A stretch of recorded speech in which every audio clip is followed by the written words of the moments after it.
Hello everyone. Today we are making a classic Chinese family dinner dish, Aubergine Claypot or Eggplant Claypot. This dish is mouth-wateringly appetizing thanks to the vinegar base. Think sweet sour chicken. But what makes this dish unique is the use of Chinese mature vinegar. It gives a distinct fragrance that will get your neighbors to wonder where you ordered your Chinese. As always, I'll approach this dish with commonly used ingredients and healthy diet in mind. Let's get started. First, pick your choice of meat. I'll recommend beef or pork for their naturally higher fat content. Then mince them into small pieces. I'm chopping them instead of buying ground meat because I want them to be larger in size so that it has more texture.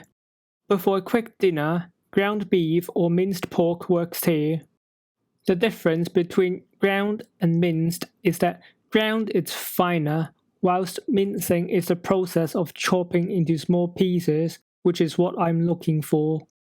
If you want to use chicken breast instead of mincing them, I would cut them into small confetti-sized strips so that they don't become grainy.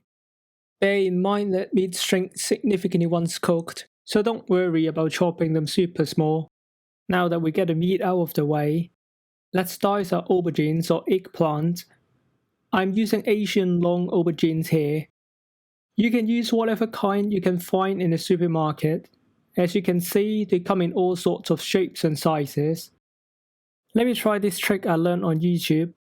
Ta-da! Guess you'll have to do it the slow way. Chinese cooking is big on aromatics, and these are the basics: ginger, garlic, spring onions, and red chillies. They are very much standard and used in almost every stir fry. Chop the ginger finely and set aside.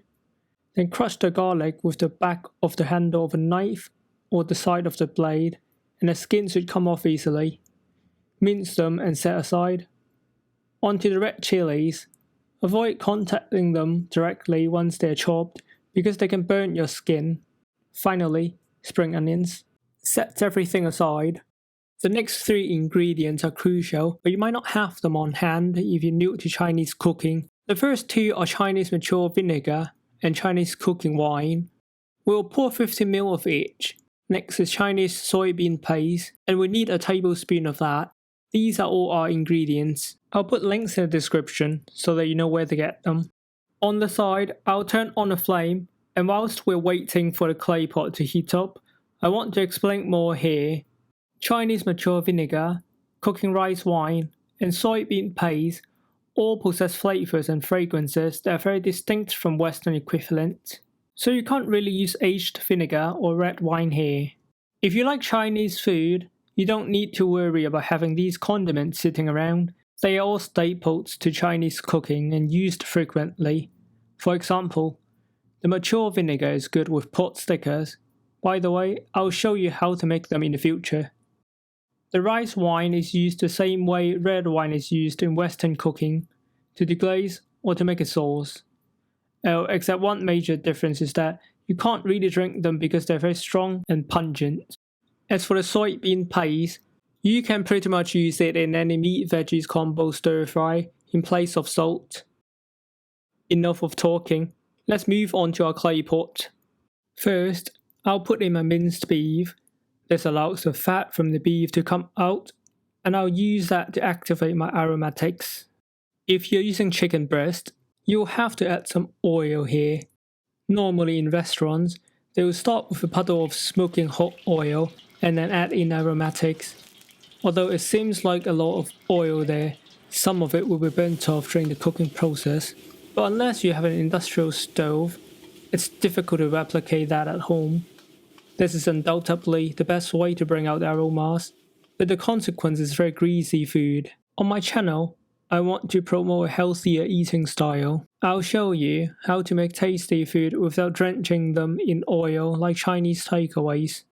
As you can see, the heat has pushed the oil out now, and we're ready to add in the aromatics.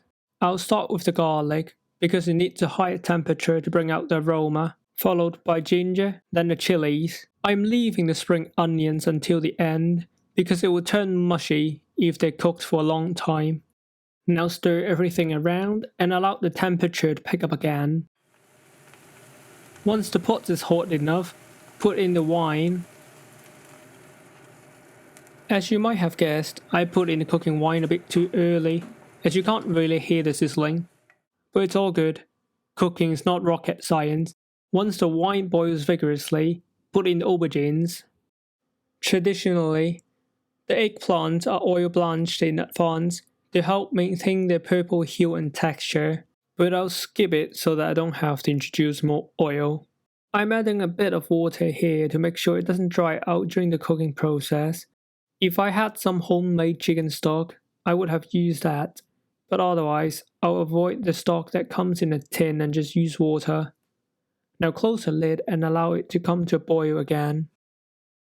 About a minute later, the aubergines have started to soften a bit. We will add in the soybean paste. Since they're still a bit too hard to stir around, I'll just let them sit around for another minute or two. Okay, time has passed. Let's take a look. Aha! Now they're much softer and I can mix them around easily. Also, take a mental note on the amount of liquid you have left in there. I have the perfect amount that is enough to cook it for another 5 minutes to allow both the aubergine to soften and the sauce to thicken. If you prefer your eggplant harder, reduce the cooking time a bit. Alright, 5 minutes have passed and we'll check on the consistency of the sauce. Here, you can see it's on a more viscous side. It will be perfect once we put in the vinegar. But before that, I'll put in the spring onions. If you want to share your end result on Instagram, don't be like me and dump all of them in at once. You'd like to save a few for final garnish. Well, unless you have an herb garden in which you have a limited supply. Mix well and switch off the flame. Finally, add in the vinegar. We put it in after the flame has been switched off because the vinegar is very delicate. If you stress it with high heat, it will lose its fragrance. A quick final mix, and this is my sauce consistency. As you can see, it's perfect to cling on noodles or rice. This recipe is for 2 people. I'm serving mine with some Chinese noodles. It's equally good with rice. I hope you've enjoyed this and give this a try. This is not the most traditional way of preparing this dish, but my goal is to show you how to make a tasty dish in a reasonable amount of time with commonly used and easily accessible ingredients, as well as having your health in mind. Until next time.